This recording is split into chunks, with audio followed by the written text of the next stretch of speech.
what if you flipped the script on a shark movie and you made it where the shark is innocent? You almost made it from the perspective of a shark, and humanity is the bloodthirsty killer.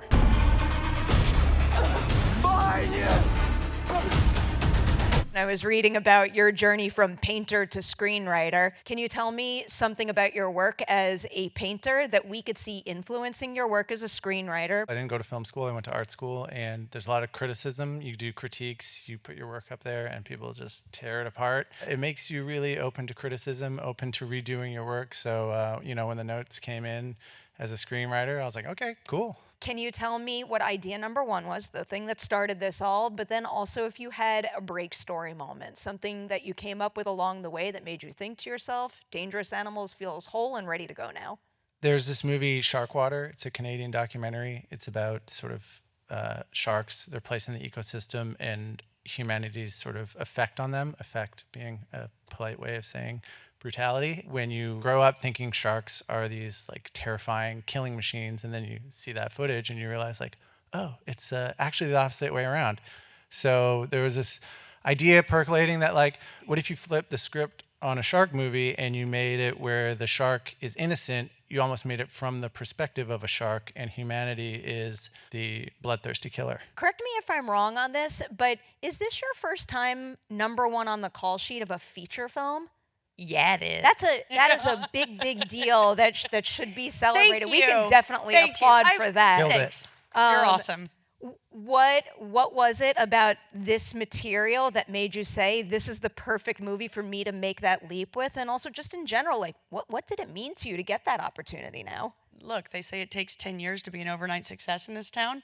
And I've definitely put my 10,000 hours in. So, it's just when the universe kind of like winks at you. I read that script, and you have this intuitive feeling as an artist. Every job I've ever gotten, I'm like, this is me. I feel she's in there, And of course, I was like, hey, I'll get to showcase some general badassery here. I'm from Texas. I've been to Australia. I love Australia. I've been there like 10 times prior to shooting this.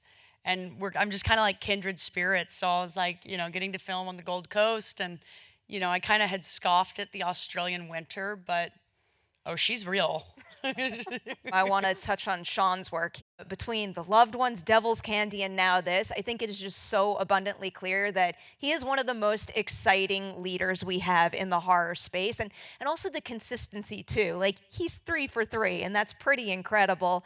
For each of you, what is something about him as a collaborator and a leader that maybe not only just tees you up for success with your own work, but maybe helps you exceed your expectations for your own work? I sat in a room with him for 6 hours. We read through the entire script together, talked about every beat. I mean, his passion and love and expertise of not just genre, but like all filmmaking. He gave me about 40 reference films. He had ideas and things, and like we talked through every beat, and you just can't fake that kind of passion, That's just the love of the game right there. How about for you? So I was a huge fan of Sean's before Dangerous Animals. I actually studied The Loved Ones in order to figure out how you have a character strapped to a chair or a bed for like large parts of the film and it still be gripping. He's a shark. He's a train. He knows the script needs to just move ahead fast at all times, and he understands how to make the most visceral movie possible. And for me, as like a audience member, as a fan, like I love really visceral horror movies. Just a dirty 90 minutes where you get in, you get sweaty, and then you sort of slide out of the theater like half run over. It was great. He had me along like all through the process. I was watching dailies. He would send me edits. Wanted to hear my notes. It was both incredibly fun, incredibly educational, and I think when we had the finished script, like so, Sean read the script and then he gave me some notes, and when we had it all finished, he had like a 120-page deck ready to go, and from my understanding, that's a pretty thorough deck. And that's Sean. Like, I don't know what he handed you, like you're saying. He sketches every scene, every shot, every take, and like, so he has every beat kind of mapped out, and he's also cool enough to like, when contextually once you get to set, sometimes things change, or you got to adapt, and so he can kind of do all those things. But yeah, I mean, it helps so much to have someone who just cares that much. Obviously, I have to ask you about working with Jai, who's just like so perfect as Tucker. Do you remember the very first thing you saw him do, either in prep or on set, that made you stop and go like, my God, you are Tucker and you're going to take it to an 11? He just has such a strong intensity and life force. A lot of times before we would do a take, he would just like scream, get energy up, and it like really would work for the whole cast and crew. As soon as they yell cut, he just kind of glides right in and out, making some joke and having everybody laugh. In the hands of someone else, I can't imagine how much harder that movie could be to film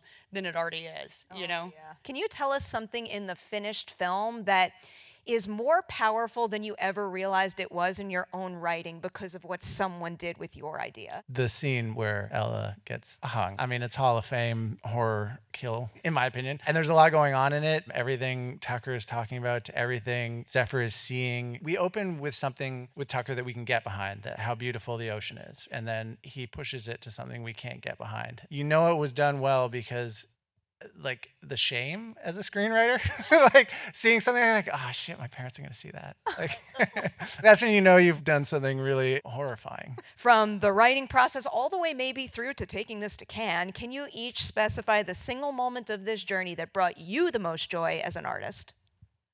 Oh, as an artist, that's so hard. I mean, look, every job has its own like joys for sure. I think there was like a real like sense of pride I had after like 2.5 weeks of night shoots of me being in the ocean at night when it was 36 degrees outside. I'd gotten hypothermia twice, and it was so cold, you know, like I just overcoming that, you know, my last day, I was like, I did the damn thing. I was really proud of that, you know. That was like. So I wrote this script when my daughter was 0. I wrote it while like pushing her around in a stroller. I wrote tapping away on my phone. And so, you know, moving from writing during nap time to writing full time has been totally surreal and fantastic.